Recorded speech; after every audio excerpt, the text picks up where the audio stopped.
Hi everyone, welcome back to our channel. In today's video, I am going to show you how to add text box on your documents in Google Docs. It is a very simple and easy process, so let's get started. First of all, find the Google Docs on your home screen. Now open it. Now choose one document that you want to add the text box to. Simply tap on it. Then here you can find the option of pencil icon right here. Now tap on it. There is the plus sign button at the top. Now simply open it. Now to add the text box, simply tap on to the table option right here.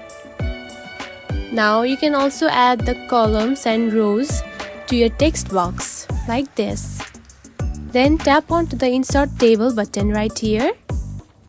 Now you can see the text box has been added to your document. Now add the text that you want to add to your boxes, just like this. And that's it.